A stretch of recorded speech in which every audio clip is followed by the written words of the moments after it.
Already old, Miranda and Ella blasted off. They attached themselves to a new crowd destined for high school glory. After a week of painful lunches, where all they would do was talk about the people that didn't interest me, I decided to make a clean break for it. They asked no questions. I told no lies. We just went our separate ways. I didn't even mind after a while. I stopped going to lunch for about a week.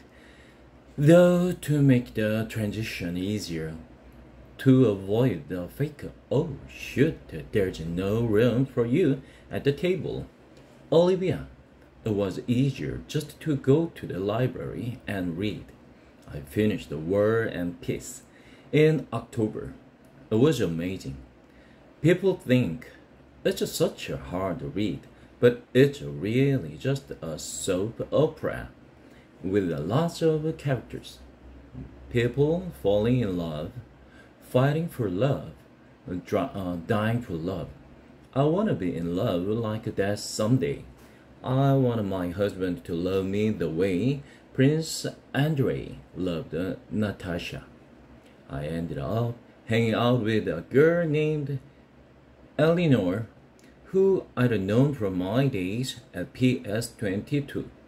Though we'd gone to different middle schools, Eleanor had always been a really smart girl. A little bit of a crybaby back then, but nice. I'd never realized how funny she was. Not laugh out loud, daddy funny, but full of great quips. And she never knew how light-hearted I could be. Eleanor, I guess, had always been under the impression that I was very serious. And, as it turns out, she'd never liked Miranda and Ella. She thought that they were stuck up. I gained entry through Eleanor to the smart kids table at lunch.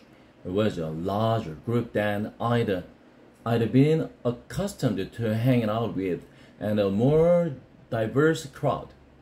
It included Eleanor's boyfriend, Kevin, who would definitely become class president someday, a few tacky guys, girls like Eleanor who were members of the yearbook committee and the debate club, and a quiet guy named Justin who had a small round glasses and played the violin, and who I had an instant crush on. When I'd see Miranda and Ella, who were now hanging out with the super popular set, we'd say, "Hey, what's up?" and move on. Occasionally, Miranda would ask me how August was doing, and then say, "Tell him I say hello." This I never did, not to spite Miranda, but because August was in his own world these days. There were times at home that we never crossed the paths. October 31st. Gurenza had died the night before Halloween. Since then, even though it's been 4 years, this has always been a sad time for me, for Mom too. Though she doesn't always say it. Instead, she immerses herself in getting August's costume ready. Since we all know Halloween is his favorite time of year, this year was no different. August really wanted to be a Star Wars character called Boba Fett, so Mom looked for a Boba Fett costume in August's size, which strangely enough was out of stock everywhere. She went to every online store, found a few on eBay that were going for an outrageous amount, and finally ended up buying a Jango Fett costume that she then converted into a Boba Fett costume by painting it green. I would say, in all, she must have spent 2 weeks working on the stupid costume. And no, I won't mention the fact that Mom has never made any of my costumes, because it really has no bearing on anything at all. The morning of Halloween, I woke up thinking about the grants, which made me really sad and weepy. Dad kept telling me to hurry up and get dressed, which just stressed me out even more. And suddenly, I started crying. I just wanted to stay home. So Dad took August to school that morning, and Mom said I could stay home. And the two of us cried together for a while. One thing I knew for sure, however much I missed the Grants, Mom must have missed her more.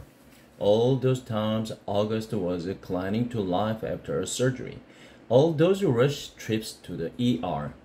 Grants had always been there for Mom. It felt good to cry with Mom, for both of us.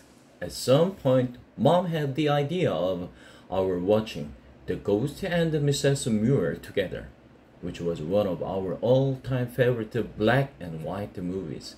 I agreed that was a great idea. I think I probably would have used this whipping season as an opportunity to tell Mom everything that was going on at school with Miranda and Ella. But just as we were sitting down in front of the DVD player, the phone rang. It was the nurse from August's school calling to tell Mom that August had a stomach ache and should be picked up. So much for the old movies and the mother-daughter bonding. Mom picked August up, and the moment he came home, he went straight to the bathroom and threw up.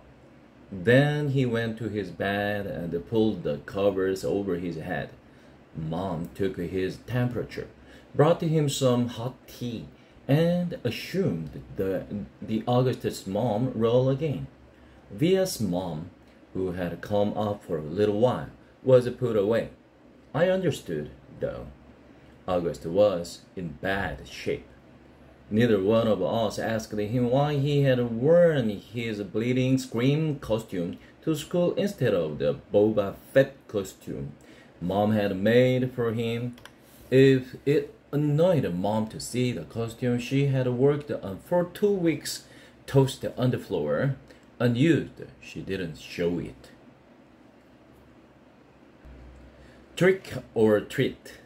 August said he wasn't feeling well enough to go trick or treating later in the afternoon, which was sad for him because I know how much he loved to trick or treat, especially after it got dark outside. Even though I was well beyond the trick or treating stage myself, I usually threw on some mask or other to accompany him up and down the blocks, watching him knocking on people's doors. Giddy with excitement, I knew it was the one night a year when he could truly be like every other kid. No one knew he was different under the mask. To August, that must have felt absolutely amazing. At 7 o'clock that night, I knocked on his door. "Hey," I said. "Hey," he sat back. He wasn't using his PlayStation or reading a comic book. He was just lying in his bed, looking at the ceiling. Daisy, as always, was next to him on the bed. Her head dropped over his legs. The bleeding scream costume was crumpled up on the floor next to the Boba Fett costume.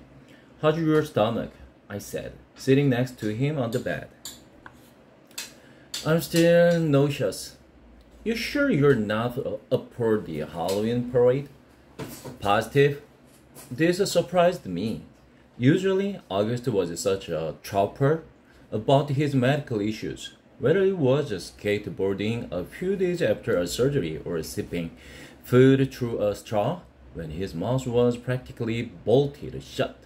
This was a kid who's got more shots, taken more medicines, put up with more procedures by the age of 10 than most people would have to put up with in 10 lifetimes, and he was sidelined from a little nausea. "You want to tell me what's up?" I said, sounding a bit like Mom. "No." "Is it school?" "Yes." "Teachers? Schoolwork? Friends?" He didn't answer. Did somebody say something? I asked. People always say something, he answered bitterly. I could tell he was close to crying. Tell me what happened, I said, and he told me what happened. He had overheard some very mean things some boys were saying about him. He didn't care about what the other boys had said. He expected that, but he was hurt that one of the boys was his best friend, Jack Will. I remembered his mentioning Jack a couple of times over the past few months. I remembered Mom and Dad saying he seemed like a really nice kid, saying these were glad August had already made a friend like that. Sometimes kids are stupid, I said softly, holding his hand. I'm sure he didn't mean it. Then why would he say it? He's been pretending to be my friend all along. Tushman probably bribed him with a good grades or something.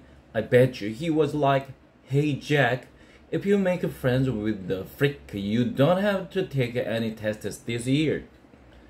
You know, that's not true. And don't call yourself a freak. Whatever. I wish I'd never gone to school in the first place. But I thought that you were liking it. I hate it. He was angry all of a sudden, punching his pillow. I hate it. I hate it. I hate it. He was shrieking at the top of his lungs. I didn't say anything. I didn't know what to say. He was hurt. He was mad. I let him have a few more minutes of his fury. Daisy started licking the tears over his face. Come on, Augie, I said, patting his back gently. Why don't you put on your Jango Fett costume and... It's a Boba Fett costume. Why does everyone mix that up? Boba Fett costume, I said, trying to stay calm. I put my arm around his shoulders. Let's just go to the parade, okay? If I go to the parade, Mom will think I'm feeling better and make me go to school tomorrow. Mom would never make you go to school, I answered. Come on, Augie, let's just go.